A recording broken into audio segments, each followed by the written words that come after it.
यदि आप पीएलसी क्या है, स्काडा क्या है, इन दोनों में क्या अंतर होता है, क्या स्काडा को बिना पीएलसी के यूज कर सकते हैं, तो आज के इस वीडियो के अंदर आपके इन सभी सवालों से रिलेटेड डाउट पूरी तरीके से क्लियर हो जाने वाले हैं। दोस्तों वीडियो के स्टार्टिंग में तो आप सबसे पहले यह समझ लीजिए कि पीएलसी, स्काडा इन सभी को समझना काफी ज्यादा आसान है। आपका अगर मोबाइल चलाते हो, व्हाट्सएप चलाते हो, इसी तरीके से ही हमारा पीएलसी और स्काडा का भी काम होता है। अभी मैं आपको इसको आसानी से समझाऊं उससे पहले मैं 10 सेकंड में आपको यह बताना चाहता हूं कि अगर आप में से कोई भी पर्सन जो कि हमसे personally PLC, RLC, SCADA, HMI, VFD इनमें से कुछ भी चीज सीखना चाहता है तो आप डायरेक्टली मुझे कॉल करके मुझसे बात कर सकते हैं। नंबर आप याद रखिए 8690045999। चलिए अभी हम टॉपिक पे आते हैं, जिसके अंदर हम सबसे पहले जान लेते हैं कि आखिरकार पीएलसी और स्काडा होता ही क्या है। तो दोस्तों वैसे तो मैं आपको इन दोनों की फुल फॉर्म से ही इन दोनों का मतलब पूरा आसानी से समझा दूंगा, लेकिन दोस्तों मैं आपको थोड़ा सा प्रैक्टिकल तरीके से समझाने की कोशिश करूंगा। आप सबसे पहले तो यह समझ लीजिए कि जो पीएलसी होती है ना,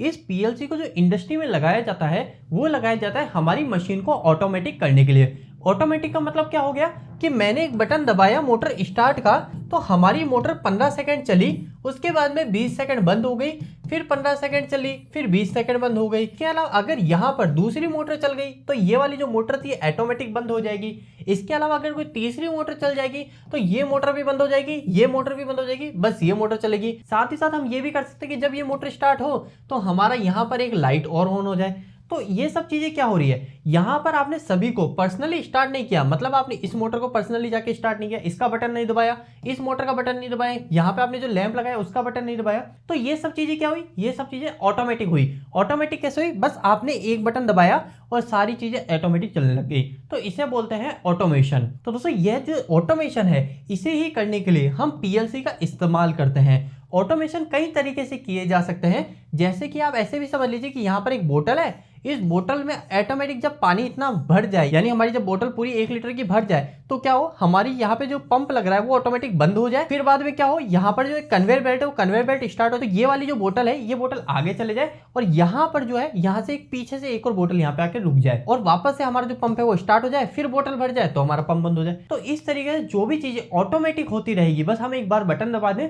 और चीजें सारी ऑटोमेटिक चलते रहे, अपने आप चालू हो, अपने आप बंद हो, दूसरी चीज अपने आप आ जाए, ये सब चीजों को ही ऑटोमेशन बोला जाता है। अब ये जो ऑटोमेशन होता है इसी को ही करने के लिए हम पीएलसी का इस्तेमाल करते हैं। यहां तक आपको क्लियर हो गया, और आपको क्लियर तो हो गया, लेकिन साथ ही साथ आपके अंदर में एक और डाउट आ रहा होगा कि ठीक है आप बोल रहे हो कि ऑटोमेशन के लिए पीएलसी को हम लगाते हैं, लेकिन बिना पीएलसी के भी तो हम ऑटोमेशन कर सकते हैं। हमारी इंडस्ट्री के अंदर कई सारी ऐसी मशीन है, कई सारी ऐसी मोटर है जो बिना पीएलसी के भी ऑटोमेटिक चलती है। तो दोस्तों यहाँ पर आप एक बात का ध्यान रखिए, जो हमारी जो पीएलसी होती है ना, इस पीएलसी के पहले भी हमारा ऑटोमेशन हो रहा था, मतलब मशीन को ऑटोमेटिक चलाया जाता था, मोटर को, हर चीज को ऑटोमेटिक चलाया जाता था इलेक्ट्रिकल के अंदर। लेकिन पीएलसी के पहले जो मोटर को ऑटोमेटिक किया जाता था वो किया जाता था हमारे आरएलसी की मदद से। आरएलसी क्या होता है, तो आरएलसी का मतलब होता है हमारा relay logic control. Relay logic control का मतलब सिंपल सा देखिए, आप खुद ही बात कर रहे हैं कि हमारा जो पैनल है उस पैनल में हमारी पीएलसी तो नहीं लग रही, लेकिन हमारी मोटर ऑटोमेटिक चल रही है, मशीन ऑटोमेटिक चल रही है। तो वो कैसे चल रही है, तो दोस्तों वहां पर अगर आप देखोगे तो वहां पर कई सारी रिले का इस्तेमाल हो रहा होगा। तो वो जो इतनी सारी रिले है ना, उसी रिले की मदद से वहां पर एड ऑन ब्लॉक, टाइमर, ये सब चीजें लग रही होगी, कई सारी चीजें वहां पे लग रही होगी। उन सभी को इस्तेमाल करके, उन सभी की वायरिंग करके ही मशीन को ऑटोमेटिक किया जा रहा है। अब वहां पर क्या हुआ, वहां पर रिले का इस्तेमाल होकर हमारे कंट्रोल किया जा रहा है मशीन को, इसलिए उसको बोलते हैं आरएलसी, मतलब रिले लॉजिक कंट्रोल। लेकिन दोस्तों यहाँ पर जब हम मशीन को रिले की मदद से कंट्रोल करते हैं ना, तो आप सभी देखते हो कि जब हमारी मशीन में कोई फॉल्ट आ जाता है तो उसको सही करने में बहुत ज्यादा समय लग जाता है। कुछ फॉल्ट जो होता है वो डेली आते रहता है, तो उसको हम आसानी से सॉल्व कर लेते हैं, उसको ट्रबल शूट कर लेते हैं। लेकिन कोई बड़ा फॉल्ट आ जाता है एकदम से, तो हमें कई सारी ड्राइंग देखनी पड़ती है, ड्राइंग देखने के बाद भी कई समय लग जाता है उस फॉल्ट को हटाने में, उसका ट्रबल शूट करने में। इसके अलावा एक और बात ध्यान रखिए कि हमारा जो एक पैनल है जो कि आरएलसी की मदद से चल रहा है, उसको रिले की मदद से हमने ऑटोमेटिक किया है। तो अगर हम बाद में उसके अंदर कोई भी मॉडिफिकेशन करना चाहते हैं, मतलब कि यहाँ पर जो बोतल वाला हमने सिस्टम समझा था, इसमें मैं थोड़ा सा चेंजेस करना चाहता हूँ, यहाँ पे मैं थोड़े से और एड ऑन करके ऑटोमेशन लगाना चाहता हूँ, तो ये कर पाना रिले लॉजिक कंट्रोलर वाले पैनल में बहुत ही मुश्किल है, जहां पर रिले का इस्तेमाल हो रहा है। और इन्हीं सब चीजों को ध्यान में रखते ही रिले लॉजिक कंट्रोलर जो पैनल है उसको धीरे धीरे अपग्रेड करके पीएलसी पर स्विच किया जा रहा है, क्योंकि पीएलसी के कई सारे फायदे हैं। पीएलसी के क्या क्या फायदे हैं उसके ऊपर हम अलग डिटेल वीडियो में बात करेंगे। अभी के लिए आप सिंपल सी बात इतनी समझ लीजिए कि पीएलसी का काम होता है हमारी मशीन को ऑटोमेटिक करने का। अब हम थोड़ा सा स्काडा को समझ लेते हैं, फिर हम इनके बीच में डिफरेंस समझ जाएंगे। तो दोस्तों देखिए, पीएलसी को आपके समझ में आ गया कि पीएलसी के अंदर हम मोटर को कंट्रोल कर रहे हैं, ऑटोमेशन कर रहे हैं, ठीक है। लेकिन जब स्काडा की बात आती है तो स्काडा का काम एक बहुत ही प्यारा काम है। आप खुद समझिए कि जब आप मान लीजिए कि आप एक सुपरवाइजर है, आपकी जो मशीन कंपनी है वो बहुत बड़ी है, उसके अंदर आप मान लीजिए करीब 100-150 मोटर है, ठीक है। तो जब इतनी सारी मोटर हो गई तो अब अगर आपको एक बार जाके पूरे प्लांट का राउंड लगाना है तो आपको 1 घंटे लग जाएगा, मतलब सारी मोटर को जाके सुपरवाइजरी करना कि मोटर चल रही है या नहीं चल रही। अब आप 1 घंटे बाद आ गए, फिर आपको वापस से राउंड लगाने भी थोड़ी देर बाद जाना पड़ेगा, क्योंकि एक भी मोटर बंद हुई तो कहीं ना कहीं वो दूसरी चीज़ों से लिंक होती है, हमारे पूरे प्लांट में शट डाउन आ सकता है, ब्रेक डाउन आ सकता है। तो सारी चीज़ों को मॉनिटर करना पड़ता है एक सुपरवाइजर को।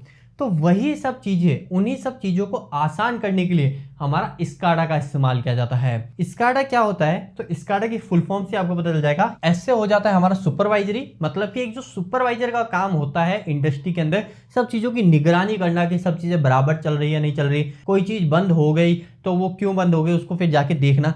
तो ये एक तरह से सुपरवाइजरी का काम हमारा स्काडा की मदद से हो जाएगा। साथ ही साथ दूसरा क्या हो गया, कंट्रोल। कंट्रोल का मतलब हो गया कि अगर हमारी कोई चीज़ बंद हो गई तो उसे वापस स्टार्ट भी करवाना है, ठीक है। तो वो अगर फॉल्ट आए तो फॉल्ट हटवा के उसको स्टार्ट करना है, मतलब कंट्रोल करना है। तो एस से सुपरवाइजरी, सी से कंट्रोल, ए का मतलब हो गया यहाँ पे एंड, मतलब सुपरवाइजरी, कंट्रोल, एंड, और डी का मतलब हो गया डाटा, और लास्ट में ए जो है इसका मतलब होता है एक्वाइजेशन, मतलब कि डेटा को स्टोर करना। डेटा एक्वाइजेशन का मतलब हो गया डेटा को स्टोर करना। मतलब एक सुपरवाइजर आप सभी जानते हैं एक रजिस्टर लेके घूमते हैं, अपना शिफ्ट के अंदर किस तरीके का प्रोडक्शन रहा, क्या क्या चीजें हुई, क्या क्या चीजें बन रही, किस तरीके से आगे वाले को सब चीजें बतानी है, उन सभी चीजों के लिए एक ब्यौरा एक रजिस्टर में लेके रखते हैं। तो वही सब चीजें काम सिर्फ एक ये सॉफ्टवेयर कर देता है जिसको बोलते हैं स्काडा। अब ये स्काडा सॉफ्टवेयर क्या होता है, तो दोस्तों देखिए, सबसे पहली चीज इस स्काडा सॉफ्टवेयर को हम हमारी पीएलसी से लिंक करा देते हैं। मतलब कि हमने जिस भी मशीन को कंट्रोल कर रखा है, जिस भी कंपनी में ऑटोमेशन कर रखा है, उस पूरी कंपनी को हम क्या कर सकते हैं, एक सॉफ्टवेयर के अंदर डिजाइन कर सकते हैं। जैसे कि मान लीजिए यहाँ पर मैंने एक मोटर दिखा दी, यहाँ पर एक मोटर दिखा दी, यहाँ पर एक पंप दिखा दिया, यहाँ पर एक कन्वेयर बेल्ट दिखा दी, यहाँ पे कुछ और दिखा दिया, यहाँ कुछ और दिखा दिया, और इन सभी चीजों को ऑन ऑफ का सिग्नल दे दिया, इन सब चीजों को यहीं से ही कमांड दे दी कि इसको बंद चालू कर सकते हैं। अब हमको इंडस्ट्री में जाने की जरूरत नहीं है, हमने एक सॉफ्टवेयर में ही सब चीजें डिजाइन कर दी, और अब बस एक कुर्सी में बैठ के ही जो सुपरवाइजर है वो सब चीजें देख सकता है, उसको ऑन ऑफ कर सकता है, कंट्रोल कर सकता है। कहीं पर पानी का लेवल बढ़ाना है वहीं से बढ़ा लेगा, अंदर उसको प्लांट में जाके वो सब चीजें नहीं करनी। और साथ ही साथ एक और सबसे चीजें डेटा एक्वाइजेशन,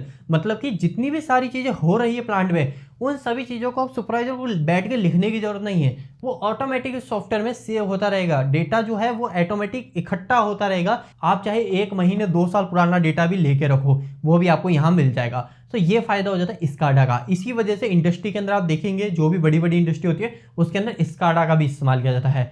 तो स्काडा क्या है और पीएलसी क्या है, अब मैं आपको सिंपल से डिफरेंस इनको मैं दोनों बता देता हूँ।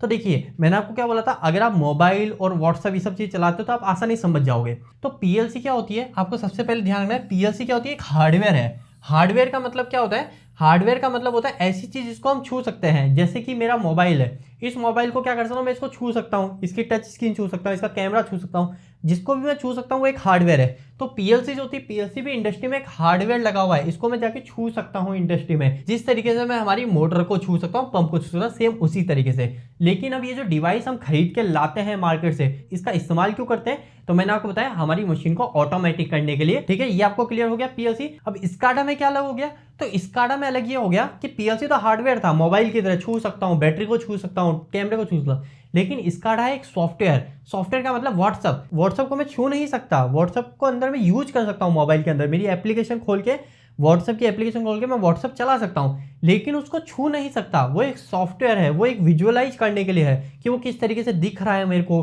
किसी को मैसेज भेज लूंगा, सब चीज़ें, यानी मैं किसी को मैसेज भेज लूंगा, व्हाट्सएप पे कॉल कर लूंगा, मतलब हर चीज़ें कंट्रोल कर पा रहा हूँ। लेकिन वो एक्चुअल में एक सॉफ्टवेयर है। और सेम यही चीज स्काडा एक सॉफ्टवेयर है, जिसका कंप्यूटर के अंदर हमें एक सॉफ्टवेयर देखने को मिलता है। अलग अलग ब्रांड के अलग अलग नाम से स्काडा के सॉफ्टवेयर आते हैं। जैसे अगर मैं कुछ उदाहरण के बारे में बताऊं, जैसे व्हाट्सएप आप इंस्टॉल कर लेते हो प्ले स्टोर से, इसी तरीके से स्नाइडर का अगर आप स्काडा डाउनलोड करना चाहते हो तो आप आपके पीसी के अंदर इंटच नाम से सॉफ्टवेयर डाउनलोड कर सकते हो। सीमेंस के लिए आप विनसीसी लिख के सर्च कीजिए, एलन ब्रैडली के लिए एबी व्यू लिख के सर्च कीजिए, एबी व्यू सॉफ्टवेयर सर्च कीजिए और आपको स्काडा वाला सॉफ्टवेयर मिल जाएगा। तो इस तरीके से हर ब्रांड का, जितनी भी पीएलसी ब्रांड होती है उनका एक खुद का सॉफ्टवेयर भी आता है, जिसके अंदर हम सारी चीजें जो भी पीएलसी के अंदर हम कंट्रोल कर रहे हैं उन सभी चीजों को विजुअलाइज करा सकते हैं हमारे सुपरवाइजर को, ताकि वो आसानी से चीजों को देख सके, कंट्रोल कर सके। तो अब स्काडा आपको क्लियर हो गया। यहाँ पर एक और सवाल लोगों के मन में आता है, क्या हम बिना पीएलसी के भी स्काडा को लगा सकते हैं? ये भी कुछ लोगों के सवाल हो सकते हैं। तो दोस्तों देखिए, सिंपल सी चीज है, हम सभी क्या करते हैं, हमारी पीएलसी से स्काडा को कम्युनिकेट कराते हैं।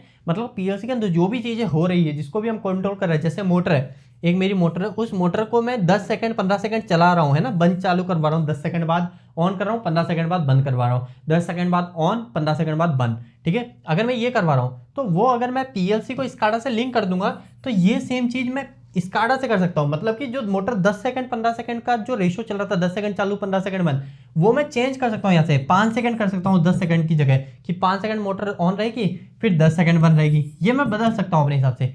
लेकिन अगर मैं बिना पीएलसी के स्काडा को लगा दूंगा, तो मैं इस चीजों को कंट्रोल नहीं कर सकूंगा, मोटर को ऑन नहीं करा पाऊंगा, ऑफ नहीं करा पाऊंगा, उसकी टाइम चेंज नहीं कर पाऊंगा कि वो कितनी देर चले, कितनी देर बंद रहेगी। मैं बस एक सॉफ्टवेयर बना के विजुअलाइज करा सकता हूं। लेकिन अगर मैं पीएलसी से लिंक ही नहीं करूंगा, तो मैं कंट्रोल कैसे करूंगा किसी भी चीज को? तो आपको ध्यान रखना, स्काडा जो है बिना पीएलसी के अधूरा ही है, उसका कोई यूज ही नहीं रह जाएगा। क्योंकि स्काडा का काम ही यही है कि कंट्रोल करना, डेटा को स्टोर करना। तो अगर उसके पास में कोई चीज होगी ही नहीं स्टोर करने के लिए, कंट्रोल करने के लिए, तो हम उसका पूरी तरीके से बेहतर तरीके से यूज नहीं कर पाएंगे। इस पावरफुल सॉफ्टवेयर का हम मुश्किल से 5 या 10% ही इस्तेमाल कर पाएंगे। तो दोस्तों उम्मीद है कि अब आपके पीएलसी और स्काडा से रिलेटेड सारे डाउट क्लियर हो गए होंगे, और अब आप इसे कभी जीवन में नहीं भूलेंगे। जाते जाते मैं आपको वापस से रिमाइंड कराना चाहता हूं कि अगर आप में से कोई भी पर्सन ऐसा समझता है कि पीएलसी को सीखना बहुत मुश्किल है, स्काडा सीखना बहुत मुश्किल, एचएमआई, वीएफडी, इस वीएफडी को तो छूते ही हमारे उसके पैरामीटर बिगड़ जाते हैं, इस तरीके से चीजें अगर आपके दिमाग में आती है, तो आप बिल्कुल निश्चिंत हो जाइए। आप अगर हमसे पर्सनली आके सीखना चाहते हैं, तो आप वो भी कर सकते हैं। ऑनलाइन सीखना चाहते हैं, तो ऑनलाइन भी आप सीख सकते हैं। आप ज़्यादा अच्छे से जानने के लिए आप मुझे डायरेक्ट कॉल कीजिए, 8690045999, ये मेरा नंबर है। आज की इस वीडियो को इतना ही रखते हैं। वीडियो कैसा लगा प्लीज एक लाइक करके जरूर बताना। अगर आपके इस वीडियो के प्रति इलेक्ट्रिकल से जुड़े कुछ भी सवाल रह गए हैं, तो आप नीचे कमेंट बॉक्स में कमेंट करके मुझसे बता सकते हैं। आज की इस वीडियो में इतना ही, मिलते हैं अगली वीडियो में, तब तक के लिए धन्यवाद।